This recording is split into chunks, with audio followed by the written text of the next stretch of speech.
ಆತ್ಮೀಯ H16 news ಅರ್ಥಾತ್ ಸೀತಾರಾಮ್ ನ್ಯೂಸದ ವೀಕ್ಷಕರೇ, ನಾನು ನಿಮ್ಮವ ಎಂ ಆಯುಧ ಮಲ್ಲಪ್ಪ ಜೊತೆ ಅವರು. ತಾವು ಈಗ ಸುದ್ದಿಗಳ ಲೋಕಕ್ಕೆ ಎಂಟ್ರಿ ಹೊಡಿತಾ ಇದ್ದೀರಿ. ಈ ಸುದ್ದಿಗಳನ್ನು ಪ್ರತಿಯೊಂದು ನೋಡೋ ಜೊತೆಗೆ ನಿಮ್ಮ ಅಭಿಪ್ರಾಯಗಳನ್ನು ಹಚ್ತಾ ಇರ್ರಿ. ಯಾಕಂದರೆ ಈ ಸುದ್ದಿಗಳು ನಿಮಗಾಗಿ, ನಿಮ್ಮ ಬದುಕಿಗಾಗಿ, ನಿಮ್ಮ ವೈಚಾರಿಕೆಗಾಗಿ, ನಿಮ್ಮ ತಿಳುವಳಿಕೆಗಾಗಿಯೂ ನಿಮಗೂ ಗೊತ್ತು. ಜೊತೆಗೆ ನಮಗೂ ನಿಮ್ಮೊಂದಿಗೆ ಇದೊಂದು ಮಾತಾಡುವಂಥ ಜೊತೆಗೆ ಸುದ್ದಿಗಳನ್ನು ಬಿಡುವಂಥ ಕೆಲಸ. ಈ ಕೆಲಸದಲ್ಲಿ ನಾವು ನಿಮ್ಮೊಂದಿಗಿದ್ದೀವಿ ಅಂತ ಹೇಳ್ತಾ ನೋಡ್ತಾ ಇರಿ ಸುದ್ದಿಗಳನ್ನು.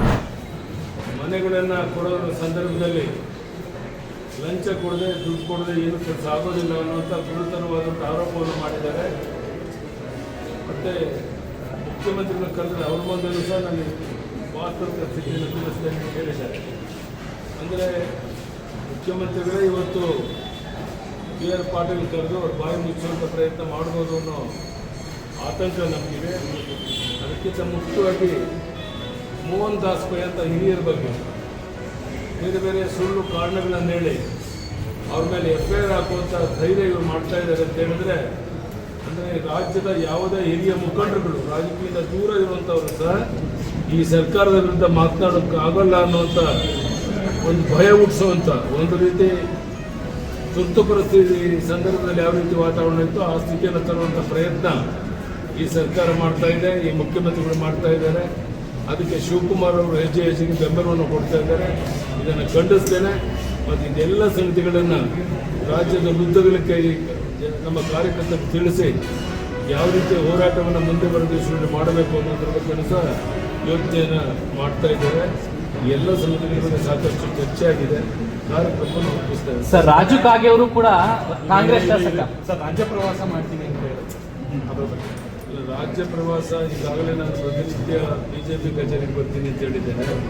ವಾರಕ್ಕೊಂದು ದಿವಸ ಒಂದೊಂದು ಜಿಲ್ಲೆಗೆ ಹೋಗ್ತೇನೆ. 3-4 ದಿವಸದಲ್ಲಿ ಬೇರೆ ಯಾವ ಜಿಲ್ಲೆಗೆ ಹೋಗಬೇಕು ಅಂತ ನನ್ನ ಮುಖಂಡರು ಹೇಳಿದ್ದಾರೋ ಅಲ್ಲಿಂದ ನಾನು ಪ್ರವಾಸ ಮಾಡ್ತೇನೆ.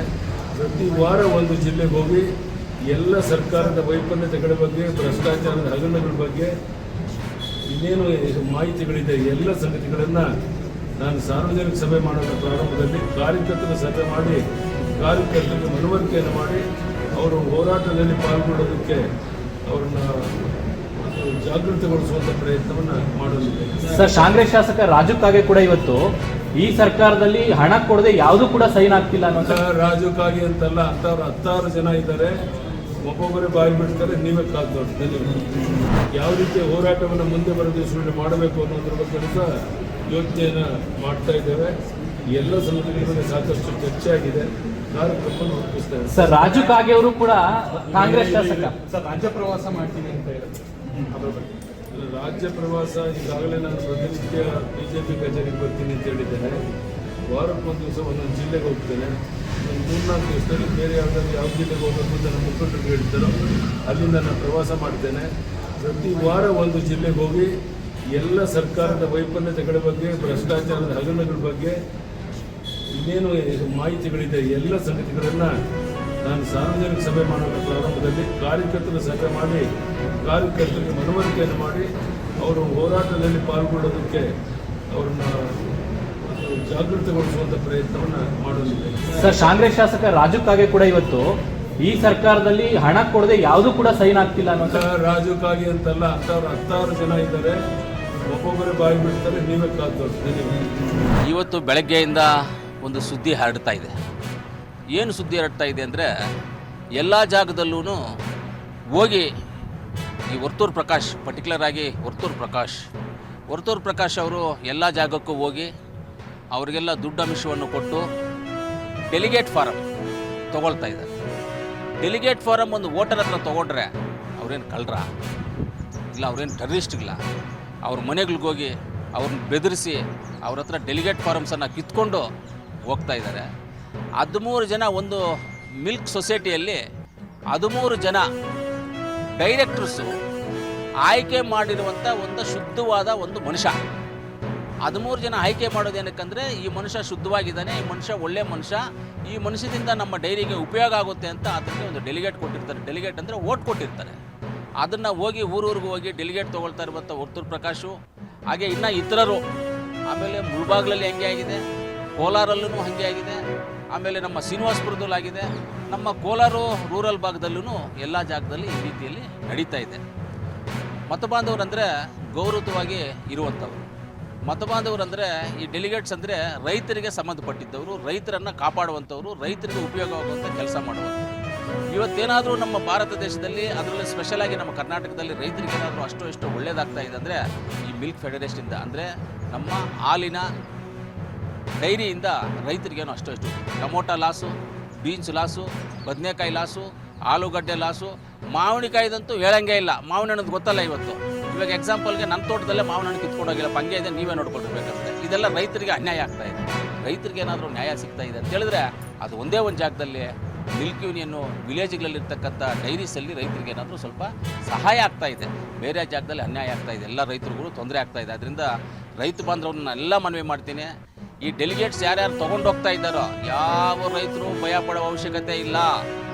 ಯಾರ ಹತ್ರ ಡೆಲಿಗೇಷನ್ ತೊಗೊಂಡೋಗಿದ್ದಾರೋ ಅವರು ಡೈರೆಕ್ಟಾಗಿ ನನ್ನನ್ನು ಕಾಂಟ್ಯಾಕ್ಟ್ ಮಾಡಿ, ನನ್ನ ಹತ್ರ ಬನ್ನಿ, ನಿಮ್ಗೆ ಇನ್ನೊಂದು ಡೆಲಿಗೇಷನ್ ತೊಗೊಳೋದಕ್ಕೆ ಸರ್ಕಾರದಲ್ಲಿ ನಮ್ಮ ಕಾನೂನಲ್ಲಿ ಅವಕಾಶ ಇದೆ.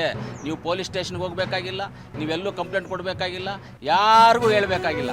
ಯಾರ್ಯಾರ ಹತ್ರ ಡೆಲಿಗೇಷನ್ ತೊಗೊಂಡೋಗಿದ್ದಾರೋ ಯಾರಿಗನ್ನ ಬೇಕು ಅಂದರೆ ನನ್ನ ಹತ್ರ ಬನ್ನಿ, ಓಟ್ ಯಾರಿಗನ್ನ ಹಾಕಿ, ನಾನೇನು ಬೇಡ ಅನ್ನೋದಿಲ್ಲ.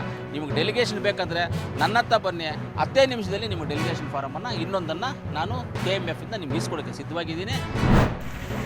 ಇವತ್ತು ನಾವು ಹಸಿರು ರಾಯಚೂರು ಕ್ರಾಂತಿ ಅಂತ ಒಂದು ಪ್ರೋಗ್ರಾಮ್ಗೆ, ಒಂದು ಯೋಜನೆಗೆ ಚಾಲನೆ ಕೊಡಲಿಕ್ಕೆ ನಮ್ಮ ಮಾನ್ಯ ಉಸ್ತುವಾರಿ ಸಚಿವರು ಮತ್ತು ಮಾನ್ಯ ಸಣ್ಣ ಸಚಿವರು ಒಂದು ನೇತೃತ್ವದಲ್ಲಿ ಜಿಲ್ಲಾಡಳಿತ ಮತ್ತು ಮಹಾನಗರ ಪಾಲಿಕೆ ಮತ್ತು ಸಾಮಾಜಿಕ ಅರಣ್ಯ ಇಲಾಖೆ 3 ಇಲಾಖೆ ಸೇರಿ ಒಂದು ಈ ಮಹಾನಗರಿಗೆ ಒಂದು ಹಸಿರುಗೊಳಿಸಲು ಇದು ಒಂದು ಪ್ರಯತ್ನ. ಸೊ ನಾವು ಎಲ್ಲರೂ ನೋಡ್ತಾ ಇದ್ದೀರಿ, ಈಗ ಯಾವುದೋ ಒಂದು ನಾವು ಸಿಟಿಗೆ ಹೋಗ್ತೀವಿ, ಮಹಾನಗರ ಪಾಲಿಕೆ ಇರಲಿ, ಒಂದು ಚಿಕ್ಕ ಸಿಟಿ ಇರಲಿ, ಒಂದು ಗ್ರಾಮವೂ ಇರಲಿ, ನಾವು ಅಲ್ಲಿ ಹೋದಾಗ ಮೊದಲಿನ ವಿಚಾರ ನಮ್ಗೆ ನಾವೇನು ಕಾಣ್ತೀವಿ ಅಂತ ಹೇಳಿದರೆ ಅದು ಸ್ವಚ್ಛತೆ ಬಗ್ಗೆ ನಮಗೆ ಕಂಡುಬರುತ್ತೆ. ಇಫ್ ಸಿಟಿ ಈಸ್ ಕ್ಲೀನ್, ಯಾವುದೊಂದು ಯಾರೊಂದು ಮನೆಗೆ ನಾವು ಒಂದು ಕರೀತಾರೆ, ನಮಗೆ ಇನ್ವೈಟ್ ಮಾಡ್ತಾರೆ, ಅಲ್ಲಿ ಟೀ ಕುಡಲಿಕ್ಕೆ ಹೋಗ್ತೀವಿ, first thing we notice is cleanliness. So ಅದಕ್ಕೆ ನಾವೆಲ್ಲ ನೋಡ್ತಾ ಇದ್ದೀರಾ, ನಾವು ನಮ್ಮ ಪೌರ ಕಾರ್ಮಿಕರು, ನಮ್ಮ ಎಲ್ಲ ಸಿಬ್ಬಂದಿ ವರ್ಗ, ಮಹಾನಗರ ಪಾಲಿಕೆ ಇಡೀ ಕುಟುಂಬ ಒಂದು ಟೀಮ್ ಥರ ನಾವು ಸ್ವಚ್ಛತೆ ಬಗ್ಗೆ ಈಗ ತುಂಬ ಕಾಳಜಿ ವಹಿಸ್ತಾ ಇದ್ದೀವಿ ಮತ್ತು ಎಲ್ಲ ಕಡೆ ಈಗ ಸ್ವಚ್ಛತೆ ಮಾಡ್ತಾ ಇದ್ದೀವಿ, ಕಾಪಾಡ್ತಾ ಇದ್ದೀವಿ.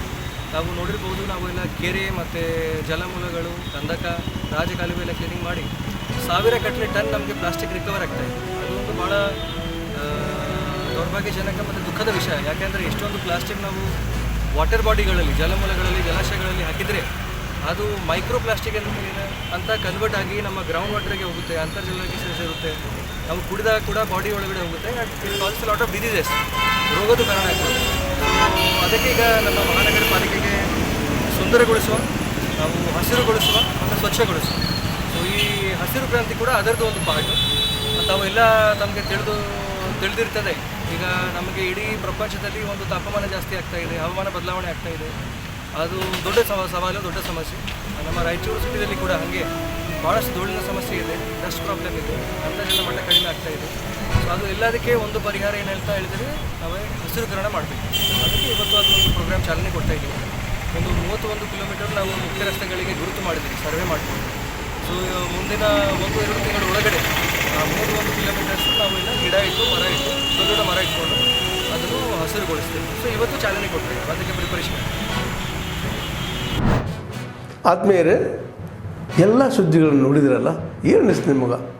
ಇದರಲ್ಲೇ ನಿಮ್ಗೆ ಲೈಕ್ ಆಗಿರ್ಬೋದು, ಡಿಸ್ಲೈಕು ಆಗಿರ್ಬೋದು, ಕಾಮೆಂಟ್ ಬೇಡಪ್ಪ ಅಂತೂ ಅನಿಸಿರ್ಬೋದು, ಕಾಮೆಂಟ್ ಮಾಡಬೇಕಪ್ಪ ಅನಿಸಿರ್ಬೋದು, ಶೇರ್ ಮಾಡಬಾರ್ದಪ್ಪ ಅನಿಸಿರ್ಬೋದು, ಅದು ಮಾಡಬೇಕು ಅನಿಸಿರ್ಬೋದು.